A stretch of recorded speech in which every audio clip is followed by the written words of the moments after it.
નમસ્કાર વિદ્યાર્થી ભાઈઓ તથા બહેનો। આજે આપણે ટાટ એસ અને ટાટ એચએસના મોક ટેસ્ટ નંબર 2માં સિલેબસ પ્રમાણે રિઝનિંગના પ્રશ્નો લઈને આવેલા છે, જે આપણે ગુજરાતીમાં સમજૂતી સાથે તમને હું બતાવીશ, બરાબર। જવાબ સાથે જવાબ પણ આવશે અને ગણતરી પણ અહીં બતાવવામાં આવેલી છે। આગળ આપણે શિક્ષણ અભિયોગ્યતાના 40 પ્રશ્નો જોઈ ગયેલા। જો વિડીયો ના જોયો હોય તો જોઈ લેજો।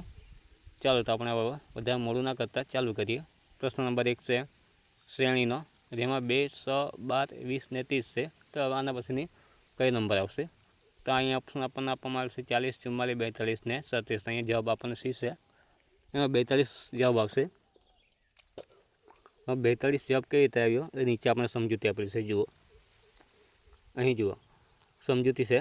અહીં ક્રમિક સંખ્યાઓ વચ્ચેનો તફાવત વધતો જશે, એટલે કે અહીંયા તફાવત દરેકનો વધે। જુઓ તફાવત કેટલો વધે છે તે પણ લખેલું છે।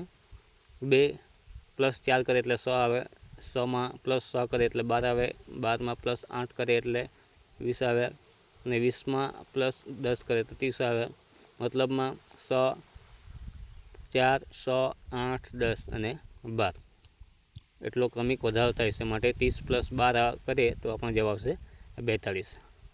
જુઓ આગળ હું તમને સમજૂતી તમારી જોઈ લેવી, અહીંયા લખેલી છે, એટલે કેમ કે જો સમજૂતી હું પણ બતાવવા જઈશ આ રીતના સમજાવીશ તો વિડીયો લાંબો થશે, જેથી તમારે સમજૂતી જોઈ લેવી। બાકી એવું લાગે કંઈ જ્યાં ના ખબર પડે એવું હોય ત્યાં હું સમજૂતી તમને બતાવીશ। સમજૂતી તો રહેવાની જ છે અહીંયા।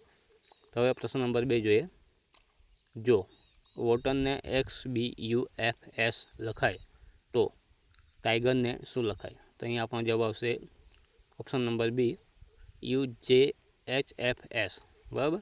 તો અહીંયા સમજૂતી નીચે આપેલી છે, જુઓ દરેક અક્ષરમાં +1નો ઉમેરો થાય છે, બરાબર।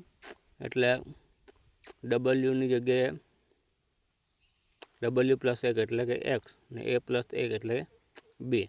તો એવી રીતના આપણા દરેકમાં જોવા જઈએ તો આપણો જવાબ આવશે અહીંયા UJHF અને S।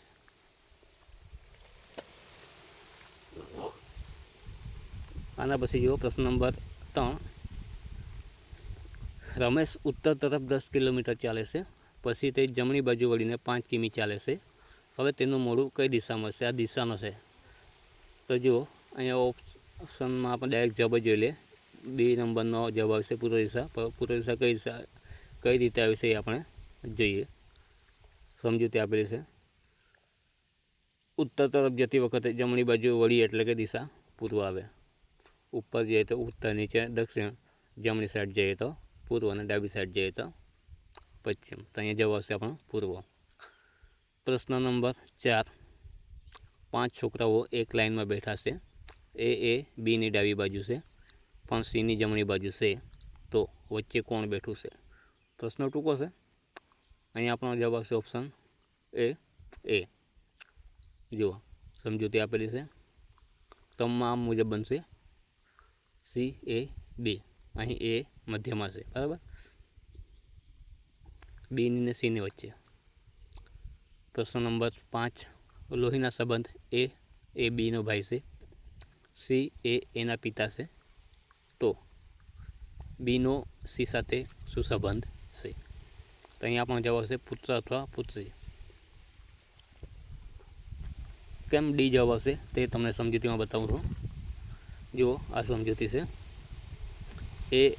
એ બીનો ભાઈ છે અને સી તેના પિતા છે, એટલે કે સી એ બીના પણ પિતા થાય, પણ બી છોકરો છે કે છોકરી તે સ્પષ્ટ આપણને બતાવવામાં આવેલું નથી પ્રશ્નમાં, માટે તેથી તે પુત્ર અથવા પુત્રી હોઈ શકે। પ્રશ્ન નંબર 6। વિષમ એટલે કે ઓડ વન આઉટ એટલે વિષમ જે અલગ પડતું હોય આપણે શોધવાનું છે। જાન્યુઆરી, માર્ચ, મે, નવેમ્બર। નવેમ્બર અલગ પડે છે, નવેમ્બર મહિનો કેમ અલગ પડે છે એ આપણે સમજૂતીમાં જોઈએ।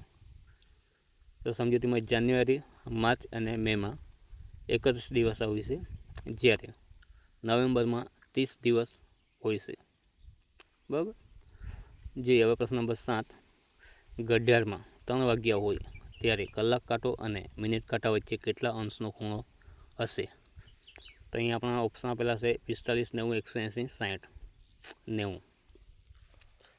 આપણો જવાબ આવશે અહીંયા 90 અંશનો ખૂણો. કેમ 90 અંશનો ખૂણો આવે છે એ સમજૂતીમાં જોઈએ. સમજૂતી જુઓ. 3 વાગ્યે મિનિટ કાંટો કેટલા પર હોય? 12 પર, અને કલાક કાંટો 3 પર હોય, જે કાટખૂણો એટલે કે 90 અંશનો ખૂણો બનાવે છે. પ્રશ્ન નંબર 8. જો આજે રવિવાર હોય તો 22 દિવસ પછી કયો વાર હશે? આ કેલેન્ડરનો છે. તો જુઓ, ઓપ્શન સોમવાર, મંગળવાર, રવિવાર. અહીંયા આપણને ટાઈપિંગ મિસ્ટેક છે. ઓપ્શન એ અને ઓપ્શન બી બંનેમાં સોમવાર લખેલા છે. આપણો જવાબ સોમવાર. સમજૂતી જોઈએ. 22ને 7 વડે ભાગતા શેષ 1 વધે, એટલે રવિવાર પ્લસ 1 કરીએ તો આપણો જવાબ આવશે સોમવાર. પ્રશ્ન નંબર 9. શ્રેણી ACFJ, તો એના પછી કયું મૂળાક્ષર આવશે? તો અહીંયા ઓપ્શન આપણને આપવાના છે LMNO, તો આપણો જવાબ આવશે અહીંયા O. જોઈ લઈએ સમજૂતી. અક્ષરો વચ્ચેનો તફાવત જુઓ. A + C + 2 કરીએ તો C, C પછી +3 કરીએ તો F, F + 4 કરીએ તો J, તો J + 5 કરીએ તો O. પ્રશ્ન નંબર 10. એક વર્ગમાં રાહુલે ઉપરથી 10મો અને નીચેથી 20મો ક્રમ મેળવ્યો, તો વર્ગમાં કુલ કેટલા વિદ્યાર્થીઓ હશે? તો અહીંયા ઓપ્શન છે 30, 29, 31 અને 28. આપણો જવાબ આવશે 29.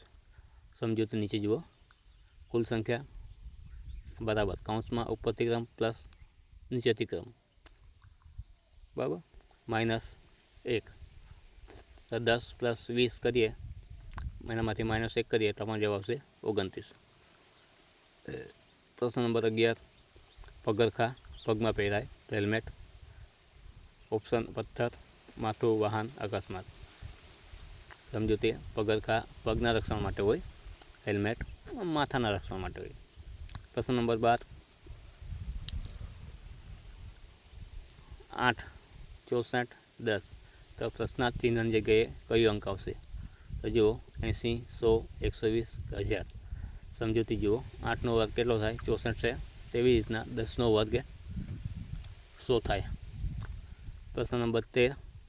જો પ્લસ એટલે કે પ્લસને ગુણાકાર ગણવામાં આવે, માઇનસને ભાગાકાર ગણવામાં આવે, તો 10 + 5 - 2 બરાબર શું આવશે? તો આપણો અહીંયા ઓપ્શન છે 25, 15, 20 કે 50. જવાબ આવશે 25. સમજૂતીમાં જુઓ 25 કઈ રીતે આવે છે તે. નિશાની બદલતા આપણો જવાબ આવશે અહીંયા 25. બરાબર. અહીંયા આપણે સમજૂતી આપેલી છે, એ તમારે જોઈ લેવી. પ્રશ્ન નંબર 14. જો ડૉક્ટર હોસ્પિટલમાં હોય તો શિક્ષક ક્યાં હોય? ઓપ્શન A વિદ્યાર્થી, ઓપ્શન B શાળા, ઓપ્શન C ચોક કે ભણાવો. તો અહીંયા આપણો જવાબ આવશે શાળા. ડૉક્ટર હોસ્પિટલમાં મળે તો શિક્ષકનું કાર્યસ્થળ ક્યાં હોય? શાળામાં. એટલે આપણો જવાબ આવશે શાળા. પ્રશ્ન નંબર 15. જો ગઈકાલના આગલા દિવસે મંગળવાર હતો તો આવતીકાલ પછીનો દિવસ કયો હશે? ઓપ્શન A શનિવાર, ઓપ્શન C રવિવાર, ઓપ્શન B ગુરુવાર, ઓપ્શન D શુક્રવાર. તો અહીંયા આપણો જવાબ આવશે શનિવાર. કેમ કે ગઈકાલનો આગલો દિવસ મંગળવાર હતો, એટલે એના ગઈકાલના બુધવારે ને આજે ગુરુવાર, તો આવતીકાલે કયો આવશે? શુક્રવાર. તો આવતીકાલ પછીનો દિવસ કયો? શનિવાર. આપણો જવાબ આવશે શનિવાર. ચાલો, વધારે લાંબો વિડીયો નથી કર્યો, સમજૂતી તમારે જોઈ લેવી. બરાબર. અહીંયા આપણે 15 પ્રશ્નો પૂરા થાય છે. જો વિડીયો પસંદ પડ્યો હોય તો લાઈક કરજો. મળીએ આપણે હવે બીજા વિડીયોમાં.